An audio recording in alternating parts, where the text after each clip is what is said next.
بسم الله الرحمن الرحيم بسم اللہ الرحمن الرحیم۔ آپ کے سامنے ایک حدیث بیان کی جا رہی ہے۔ یہ حدیث ابو داؤد میں موجود ہے اور حدیث کا نمبر ہے 4798۔ حدیث کے عربی الفاظ ہیں: عن عائشہ رضی اللہ تعالی عنہا قالت سمعت رسول اللہ صلی اللہ علیہ وسلم یقول ان المؤمن لیدرک بحسن خلقہ درجۃ الصائم القائم۔ اس کا ترجمہ ہے ام المؤمنین حضرت عائشہ رضی اللہ تعالی عنہ کہتی ہیں کہ میں نے رسول اللہ صلی اللہ علیہ وسلم کو فرماتے ہوئے سنا، مومن اپنی خوش اخلاقی سے روزے دار اور رات کو قیام کرنے والے کا درجہ پا لیتا ہے۔ اس کے ترجمے کے بعد تھوڑی سی وضاحت کی جائے گی۔ اس میں اللہ کے نبی صلی اللہ علیہ وسلم حسن اخلاق اور اچھے اخلاق کی فضیلت بیان فرما رہے ہیں اور فرماتے ہیں کہ انسان جب اپنے اندر اچھے اخلاق پیدا کر لیتا ہے تو اس اچھے اخلاق کا ثواب اور اس کی نیکیاں اتنی زیادہ اسے ملتی ہیں، گویا کہ وہ دن بھر روزہ رکھنے والے اور تہجد گزار جو رات میں نوافل پڑھتا ہے، ایسے نیک بندوں کے مقام کو اچھے اخلاق والا حاصل کر لیتا ہے، صرف اپنے اچھے اخلاق کی وجہ سے۔ ایک اور حدیث ہے جس میں اللہ کے نبی صلی اللہ علیہ وسلم فرماتے ہیں، تم میں سب سے بہتر وہ شخص ہے جس کے اخلاق سب سے اچھے ہوں۔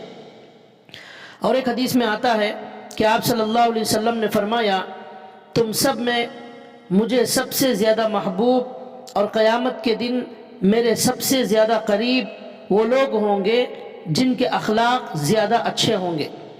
اور ایک حدیث میں اللہ کے نبی نے فرمایا کہ کل قیامت کے دن اعمال کے ترازو میں سب سے وزنی عمل جو ہوگا وہ حسن اخلاق اور اچھے اخلاق ہوں گے۔ تو ان تمام حدیثوں سے معلوم ہوا کہ اچھے اخلاق کی صفت اپنے اندر پیدا کرنا یہ اللہ اور اللہ کے رسول کو بہت زیادہ پسند ہے، اور بڑی بڑی عبادت کرنے والوں کے ثواب کے برابر اس کے اندر ثواب ملتا ہے۔ اب سوال یہ ہے کہ اچھے اخلاق کسے کہتے ہیں؟ ہم یہ سمجھتے ہیں کہ اچھے اخلاق صرف کسی کے ساتھ اچھی طرح بات کرنا اور اچھی طرح پیش آنا، مسکرا کر ملنا، اسی کو ہم اخلاق سمجھتے ہیں۔ حالانکہ اخلاق صرف انہی چیزوں کا نام نہیں ہے، اخلاق کے اندر بہت ساری چیزیں آ جاتی ہیں۔ ایک جامع صفت کا نام ہے اخلاق۔ اخلاق کے اندر یہ بھی آتا ہے کہ آپس میں اتحاد اور اتفاق، پیار و محبت کے ساتھ ہم زندگی گزاریں۔ اخلاق میں یہ بھی آتا ہے کہ معاف کرنے کی صفت اپنے اندر پیدا کریں، درگزر کرتے رہیں۔ اخلاق کے اندر یہ بھی آتا ہے کہ مزاج میں نرمی پیدا کریں، تکبر نہ ہو۔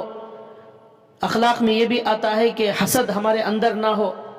اخلاق میں یہ بھی آتا ہے کہ ہمارے دلوں میں کسی کے لیے نفرت نہ ہو، دشمنی نہ ہو، عداوت نہ ہو، دل میں بغض اور کینہ نہ ہو۔ یہ ساری چیزیں اخلاق کے اندر آتی ہیں۔ اخلاق ایک جامع لفظ ہے، اس کی وجہ سے پوری زندگی حسین ہو جاتی ہے، اس کا دل بڑا پاکیزہ، بڑا خوبصورت بن جاتا ہے جس کے اندر اخلاق ہوتے ہیں۔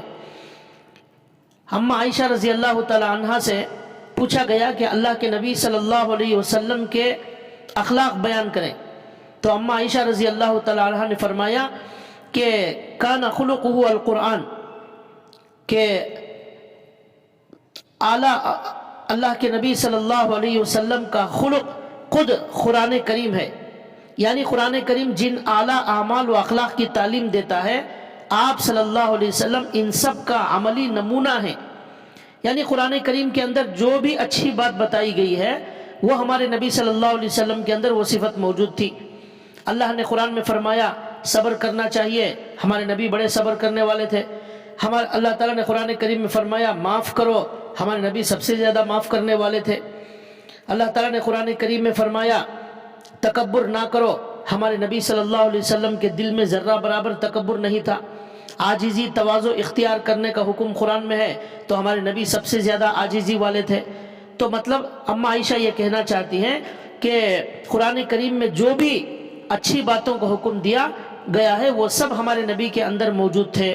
مطلب یہ ہوا کہ یہ اخلاق بہت جامع لفظ ہے، ساری خوبیاں اس کے اندر آ جاتی ہیں، اسی کو اختیار کرنے کا اللہ کے نبی نے ہمیں حکم دیا۔ ایک حدیث میں اللہ کے نبی نے فرمایا کہ میں بعثت لأتمم مکارم الاخلاق، میں نیک خصلتوں اور مکارم اخلاق کی تکمیل کے لیے بھیجا گیا ہوں۔ اور ہمارے نبی صلی اللہ علیہ وسلم کی زندگی کے اندر جب ہم دیکھتے ہیں، مطالعہ کرتے ہیں، تو ہمارے نبی صلی اللہ علیہ وسلم سب سے زیادہ بردبار تھے، سب سے زیادہ بہادر تھے، سب سے زیادہ انصاف پسند تھے، سب سے زیادہ پاک دامن تھے، سب سے زیادہ سخی تھے۔ آپ صلی اللہ علیہ وسلم بڑے باحیا تھے۔ آپ صلی اللہ علیہ وسلم کی ایک صفت یہ تھی کہ آپ اپنے جوتے مبارک خود سی لیتے تھے۔ آپ صلی اللہ علیہ وسلم اپنے کپڑوں میں خود پیوند لگا لیا کرتے تھے، گھریلو کام کاج میں بیویوں کا تعاون فرماتے تھے۔ آپ صلی اللہ علیہ وسلم غلام اور آزاد سب کی دعوت قبول فرماتے تھے۔ آپ صلی اللہ علیہ وسلم ہدیہ قبول فرماتے تھے۔